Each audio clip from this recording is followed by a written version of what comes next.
What is going on, everybody? The postseason is here, and that means it is time for me to take my best shot at predicting the 2024 NFL playoffs. Let's not waste any time. Please do hit that like button. It really helps me out. And let me know in the comments down below who you're taking to win the Super Bowl this year. For the first round, we're going to go in order of when these games are happening, which means we're starting in Houston with the Browns coming to town. Just a couple narratives I can think of with this game, but it will not be Deshaun Watson starting at quarterback for Cleveland. It's red-hot Joe Flacco going against rookie C.J. Stroud.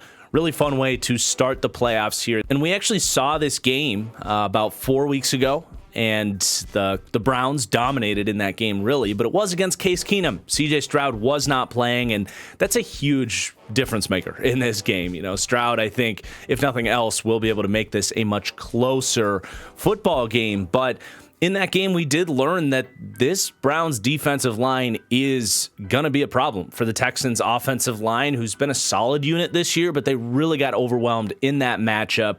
I think the combination of Zadarius Smith and Myles Garrett alone had like 17 pressures and just took over that game. It was really a blowout. Now, of course, CJ Stroud is playing this time around. He's able to make a bunch of plays against pressure as he's done all season long. So that's definitely going to bridge the gap there.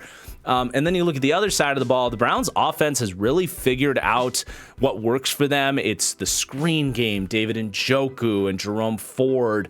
And then, of course, Amari Cooper red hot with Joe Flacco and some quick game to Elijah Moore. You know, they've got a good schemed up offense on first and second down. And then on third downs, who would have thought Joe Flacco would just be this gunslinger that they're okay living with some mistakes when he's going to create these explosive plays, but that's really what Joe Flacco has been. So can he keep that going? That's going to be a huge question mark in tandem with how does CJ Stroud fare in his first playoff game here against the best defense in the NFL. So this should be a really good game. I definitely think it's going to be closer than the last time this one came around, but I am going to take the Cleveland Browns. I think that defense, it just has an overwhelming amount of talent compared to what Houston has to work with, and I do think the Browns offense is going to find enough in this game. But, I think this will be like 24-20, 23-20, 2017, something like that. This should be a really good start to the playoffs here, and I would not be surprised if C.J. Stroud continues looking like a top 5, top 10 quarterback and finds a way to win this game against Joe Flacco too. So looking forward to this one. Then we have another AFC game. It's going to be another rematch of a game we saw in Germany earlier this year, and that's the Dolphins at the Kansas City Chiefs on Saturday night. Two teams really not heading into the playoffs with a lot of momentum. The Chiefs, I do not feel like solved their offensive issues on the back end of the season in a way that you may have thought they might be able to do with the drops and figuring out the wide receivers. And beyond that, things just feel out of sync with that offense. And then for the Dolphins, man, they are really backwards crawling into the playoffs here. Injuries have stacked up. Tua not playing well down the stretch, in my opinion. Teams, I think, have dialed into some of the schematic things that they were doing earlier in the season. And Jalen Waddle hasn't been available for them either. So, two teams that are going to have to kind of reset here heading into the playoffs and hopefully can just treat this as a new season because both these teams had Super Bowl aspirations coming into the year. Again, I think this is going to be a very good game, but underratedly, the best unit in this matchup, I would say, is the Kansas City Chiefs defense, especially with how the Dolphins offense has not been playing great lately.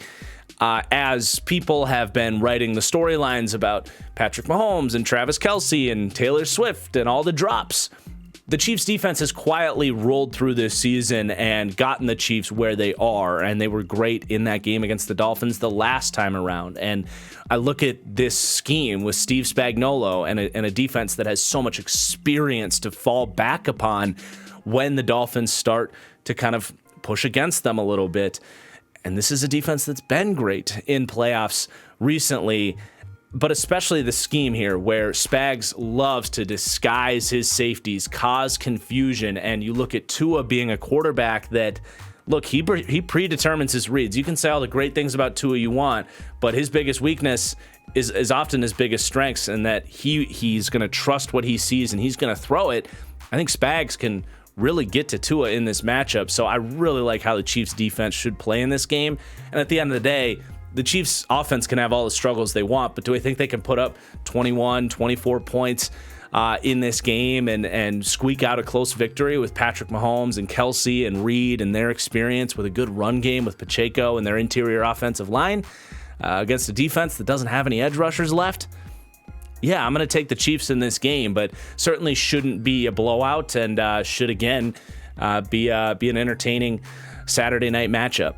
Then we actually wrap up the AFC before we even get to look at the NFC, and it's going to be the Bills-Steelers game. Much less to say about this game. The Bills getting that 2 seed. The Steelers, I think, by far the worst team in the tournament here.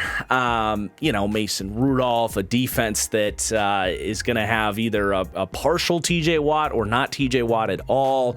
You're left with a really poor secondary and linebacking group that I think the Bills will have really no time exploiting, no difficulty exploiting, I should say.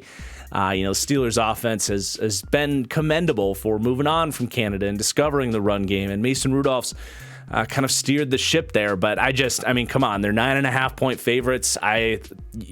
Find someone that's picking the Steelers this week. It's going to be tough. So we're going to take the Bills to handle this one, I think, fairly handedly. And even if Allen has one of those games where he's throwing the ball to the defense a couple times, a fumble, like I still think they'll win this game. I think the Bills can be afforded 3, maybe even 4 turnovers in this game and still find a way to win. But let's go to the NFC. And that's going to start with the Packers at the Dallas Cowboys. Just a few narratives going on in this game. A Cowboys team really going up against all of their demons in this game and having to overcome them. A Packers team themselves that have really had the Cowboys number over playoff appearances over the last decade, but also even last year, the Packers upset this Cowboys team. Of course, Mike McCarthy staring at his demons and all of his playoff failures with this Packers team right across the sideline there. And this whole season has been, the Cowboys look incredible. They're great on offense. They're amazing on defense. But can they get to January and get over their demons? It's just, this could not have set up any better for the NFL.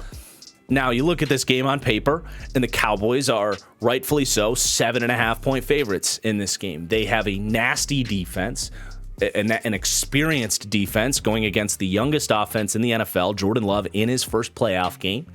A well-coached defense playing at home where they've been historically dominant this season.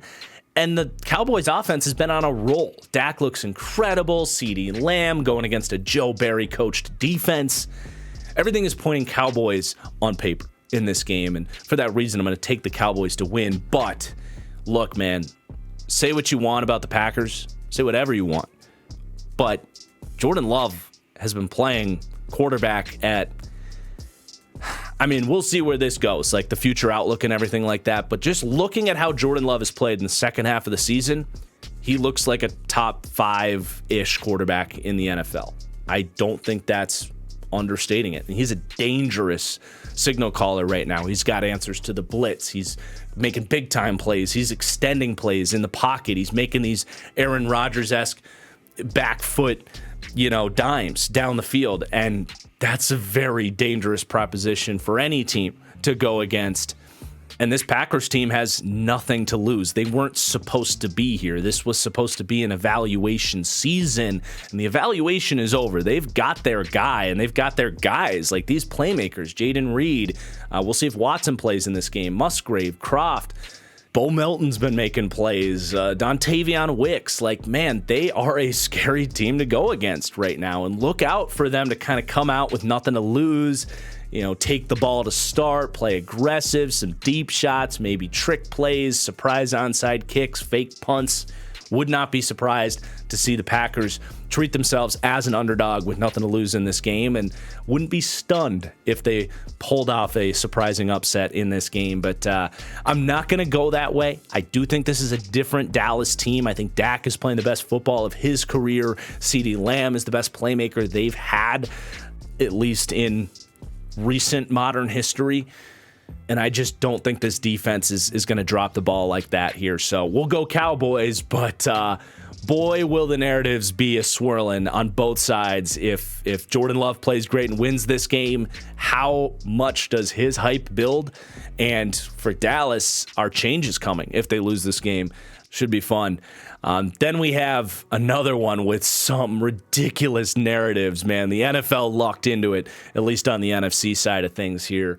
The Rams, Matthew Stafford, going to Detroit as an underdog. I mean, you can't draw it up any better than that. And how the turntables here, right? Detroit, who is kind of this team that lives off of being the underdog with Jared Goff, going against the Rams as favorites with Matthew Stafford. It's pretty crazy, man. And the Rams are maybe the most dangerous wild card team in the tournament. I really believe that with the experience that this team has with McVay, Stafford, Cooper Kupp, Aaron Donald, a team that while they have a bunch of young players, they have the experience that has done this before. Detroit is not, right? This is their first playoff game in this regime with a ton of expectations. In the matchup itself, I mean, look, the Rams offense, if you throw out the 2.5 games that they had without Matthew Stafford, they've been one of the 3 or 4 best offenses in the NFL, and Detroit's defense is not a trustworthy unit at all. I'm very concerned for Detroit's secondary. By the way, you look at Detroit's offense, Sam Laporta, banged up. Will he be playing? Will he be 100%? He's been so integral to their passing game. I think the Rams defense has really come on as of late. I mean, not just Aaron Donald, but all of these day 3 picks that have hit have really made this an underrated unit. Kobe Turner especially has been incredible. And I really like Raheem Morris as a defensive coordinator. Again, doing a great job here. And I know I've been dubbed this Lions hater all year long, and they certainly have lived up to their hype and made me look wrong on having them at 8-9 coming into the year or whatever, and they deserve a ton of credit for that. And their O-line is awesome, and their run game and Gibbs and Montgomery are going to present some problems. Amon-Ra St. Brown against this zone-heavy defense for the Rams. I'm not saying that the Lions won't have some success in this game, but when push comes to shove down the stretch in this game, I like Matthew Stafford against Jared Goff, especially with the Lions defense and the shape that they're in, and in what I think is going to be a high-scoring game that flirts into the 30s. I just trust Matthew Stafford to be the guy that makes the big throws down the field, that avoids the mistakes against Jared Goff. And if the Lions win this, I'll give them a ton of credit, and I certainly will admit I was wrong. But if I'm having to pick this game, I'm going to side with the LA Rams in this game to get the upset here. And then we got the Monday night game, Eagles, Bucks. All right, this one's interesting. The Eagles are just in a complete snowball effect right now. Everything is going wrong. Offense, especially defense for them. But A.J. Brown banged up. I do think it's a bad draw for the Bucks that they got Monday night here as opposed to like Saturday morning, because it doesn't sound like it's a serious injury for A.J. Brown, but that's an extra 48 hours or so for Brown to get that knee right. And that could be the difference maker in this game, honestly. Now, the narrative in this game is definitely trending towards the Bucks, and I agree that the Eagles have some coaching deficiencies and something is just off with them. But the Bucks haven't exactly been playing great football the last 2 weeks, man. Like, they got slaughtered by New Orleans 2 weeks ago, and they scraped by against the Panthers. And if not for a fumble out the back of the end zone and illegal formation calling off a couple touchdowns for Carolina, the Bucks may have lost that game and missed the playoffs. So while all of the narrative is on, wow, look at Philadelphia and their struggles, that doesn't all of a sudden mean Tampa's a good team that can come and win this game against the Eagles. I still think the Eagles have too much talent and that experience to fall back on here. They have a significant quarterback advantage. Say whatever you want about Jalen Hurts. He's a lot better than Baker Mayfield. And even if A.J. Brown can't go in this game, you still have, Devonta Smith, Dallas Goedert, best offensive line in football.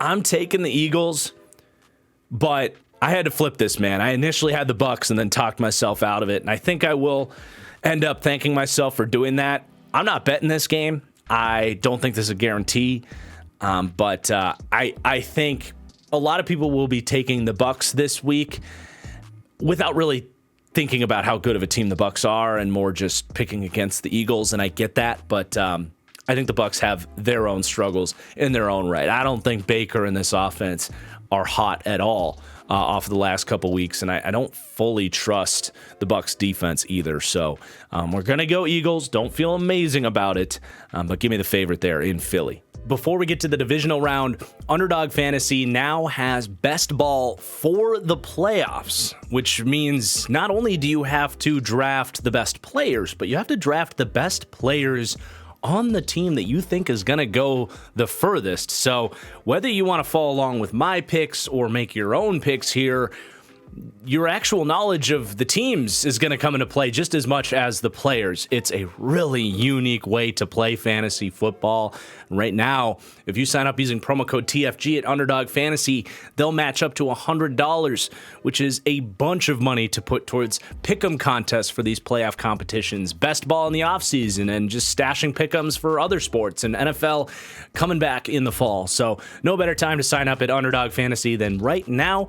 Again, using promo code TFG at Underdog Fantasy for a $100 match. So the second round is set, and just a reminder, everybody, the NFL does reseed. I get a couple comments every year of like, oh, you got the bracket wrong, this video sucks. Like, nope, you just need to understand how the playoffs work.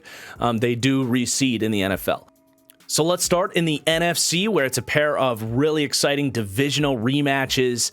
They always say it's hard to beat a team 3 times in the NFL. Well, it doesn't matter here because these teams have split in the regular season. Now let's start in San Francisco, where the Rams will be visiting.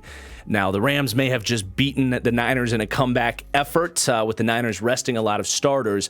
But if you throw that game out, which I think you can, considering the Niners weren't really playing to win that game, Shanahan has had McVay's number. He's actually 9-1 against the Rams in the last 5 seasons. And that really tells me a lot in this just from a matchup perspective, but then you put the roster talent on top of that, the fact that this is in San Francisco. I do think this is where the Rams run ends. It's just going to be a lot to handle. I think the Niners will be 7-point plus favorites in this game, so I'm not going to get too cute with this one. Should be frisky, a familiar opponent. A lot of kind of chess matches going on here, but we're going to go Niners. There's not a ton to break down in this one. It'd be a pretty massive upset if the Rams pulled that one off. Then we have the Eagles visiting the Dallas Cowboys, and this is where I would be really worried about the Eagles. While Dallas has been just heating up into the playoffs, the Eagles have not. They've been going in the opposite direction, and I think scraping by against Tampa the week before isn't going to just fix all of their issues. Dallas at home in this game. The last time we saw this matchup, it was a blowout. And I do think Dallas's offense is very well equipped to really dominate this Eagles defense, as they've really done all season. And the Cowboys defense can make enough plays against Jalen Hurts and company to keep them behind them in the scoreboard. So even if this might not necessarily be 38-20 or something like that, I definitely trust Dallas to win this one at home and advance to the NFC Championship. So even though these divisional matchups look fun on paper, I don't know that the games themselves would be thrillers necessarily.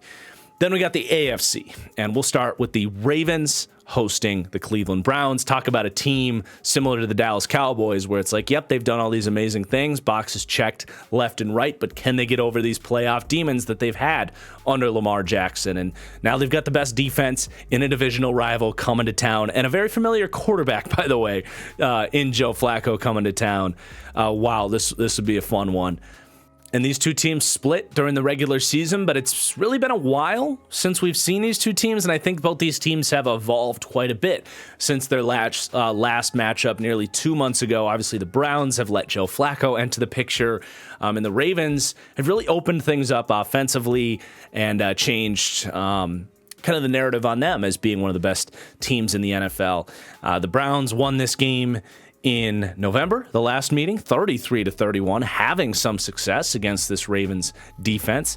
And then the Ravens blew them out October 1st. So Tough to know necessarily where to go in this one. I do think the big X factor here is that Ravens defense against a Browns offense that is in a Shanahan-style system, very similar to the Ravens having success against some of these teams like Miami and San Francisco.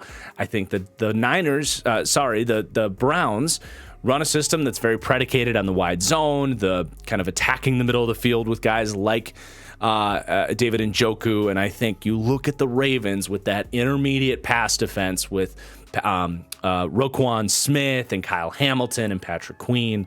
I think it's going to be a very favorable matchup for the Ravens defense against Joe Flacco, who I think his magical run comes to an end here. Now, this is also a big game for Lamar. Going up against this defense, can he be the quarterback that knocks out this unit? And I don't think he needs to put up 30 to do that, but can he put up 20 against this Browns defense? And that's easier said than done, but he's playing so well. The pocket movement, can he get out of some of these potential sacks from Garrett and Za'Darius and these guys?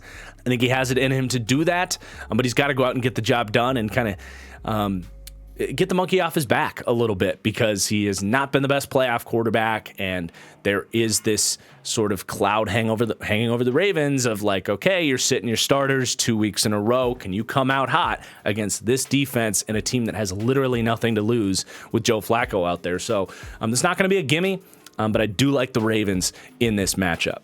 Then we got Bills-Chiefs. I mean, we've had some phenomenal games setting up if this is how the playoffs are going to play out. And Bills won this game several weeks ago, and every time these two teams play, it's a thriller. I wouldn't expect anything different, even if the Chiefs have had their struggles. Look, let's not act like the Bills have been foolproof either. 2 days ago, they were a loss away from missing the playoffs. So as hot as they are and as great as Josh Allen, I think, has been all season, this is not going to be some easy game for the Bills. And I've talked about that Chiefs defense, how underrated they are. They can force turnovers on Josh Allen. And they can keep this game close enough where you're, Patrick Mahomes' deep shot to MVS away from winning this game. Now, is MVS going to catch that ball, or is it Kadarius Toney or whoever? That's the big question with the Chiefs, is these playmakers, and there's no denying that the explosive potential couldn't be a whole lot different between where the Chiefs are at and where the Bills are at, and that comes down to the playmakers. So I do think if you're a betting man in some weird, wild scenario where I'm this betting man, I don't know who would think that, but I think the pick is the Bills here, who won this matchup the last time. I think they're the hotter team. Got to give Sean McDermott some credit, too. I think he's got that defense playing better than I anticipated it would this late into the season. So I'm gonna give the nod to the Bills here. It is in Buffalo this time as well. I believe that last meeting was in Arrowhead, so that's something to consider. Going to Buffalo and winning is not an easy thing, but I will end it on this note. Even though I'm picking the Bills, the Bills have had struggles against teams that decide to just muddy up games, run the ball, keep the ball out of Josh Allen's hands, and play defense. And if Andy Reid and Patrick Mahomes can kind of do the reverse Ben Solo meme where it's like, I know what I have to do, I just don't know if I have the power to do it. If the Chiefs look at this and say, you know what, let's not get into a shootout with the Bills. Let's give Pacheco 25 carries, give third downs to Patrick Mahomes, and just lean into this defense and focus on getting some turnovers. That might be a formula for the Chiefs to go in, maybe in a snowy game, and give you some reminiscent vibes of like when the Bengals beat this team last year. So the Chiefs definitely have it in them to flip the course on the Bills here, but I am going to take Buffalo with the more explosive offense at this point in time. So I know, real original TFG, you got the 1 and 2 seeds in there on both sides, but hey, I'm trying to be accurate here, and I think that's we got it right this year, that the top 4 seeded teams are well equipped to fulfill their destiny. But let's get into it. We got Dallas going to San Francisco, and Dallas spent their offseason, specifically that first round pick of Maisie Smith, saying we don't want to be that team that gets ran all over, especially against this Niners team. I don't think they accomplished their goal, and I don't think it's going to be enough in this game. I think the Niners have this team's number. In fact, I know they do. And I think Dallas, with their linebackers also being an issue, paired with their run defense, I just don't think they can match with this team. And I think they're praying that the Rams can find a way to win that game in San Francisco, because not just Dallas's defense being more of this unit that's like, let's get a lead and pin our ears back and, get you into that true passing game script where Dallas's defense is a lot more special. San Francisco's just got all of the weapons offensively in the scheme to just avoid that game script against this team. And I think that matters. But also, Dak going against this defense that's given them issues, this pass rush and this aggressive in-your-face unit has posed some problems for Dak. Now, I don't think Dak's going to suck in this game, but I really do buy into the idea that this is a really bad matchup for Dallas, and I think this is where their run ends. So we're going to send the San Francisco 49ers, the 1 seed, to the Super Bowl. And now the question is, will I send the 1 seed in the AFC to the Super Bowl? The Baltimore Ravens hosting the Buffalo Bills. And these two teams did not play in the regular season, and there are some very fascinating head-to-head matchups in this one. The Ravens defense going against Josh Allen, it's a much different type of unit than the Dolphins or the Browns or the Niners like we've talked about. The Bills are spread them out. We can throw the ball. We can run the ball. They got all these different ways to beat you. You got a scrambling quarterback. So I think the Bills can present some problems for this incredible Ravens defense. I think you're putting a lot of pressure on these Ravens guys up front to win in this matchup against a Bills offensive line that's been underratedly good. So can some of these kind of second-rate defensive players, guys like Owe and Jadeveon Clowney, and in my opinion, Madubuike, who's not a superstar pass rushing defensive tackle. I think he's a second-rate type of guy. Can these guys win those one-on-one matchups and force mistakes out of Josh Allen? That's going to be a huge thing to watch in this game, because those players, Madubuike, Clowney, Owe, they're capable of big games, but can you count on that every single week? We're just going to have to wait and see here.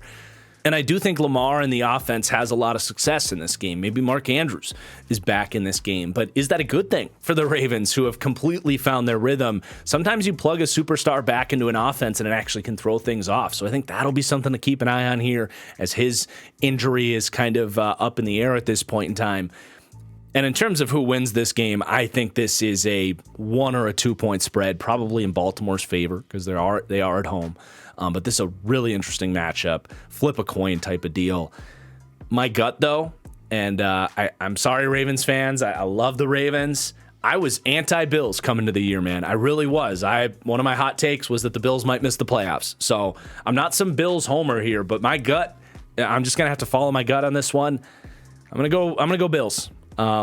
Maybe there's a inch of doubt in me that Lamar can do it. I would love to see him do it. I'm a big fan of Lamar and his game, but I have a feeling that the Bills have kind of turned into this perfect atomic bomb waiting to happen here in a good way, where they aren't the favorites. They aren't the team that everybody's hyping up, but everybody kind of knows what this team is capable of, and they've had these Super Bowl expectations that have kind of gotten the best of them. I think they're in a really good spot as a team right now, as are the Ravens. Not trying to take that away from them, but I have a good feeling about the Bills. Much better feeling than I did coming into the year. So we're going to send Buffalo to the Super Bowl against the Niners. And in terms of this matchup, I don't think a lot of people that follow this channel are going to be surprised. I'm taking Kyle Shanahan and the Niners to get this thing done. I think as good as Sean McDermott's defense has been, I think the Niners have the talent and playmakers and scheme to get the best of that defense. And I certainly think this is a pass rush and hive mentality of a defense that can swarm Josh Allen and force a mistake or two.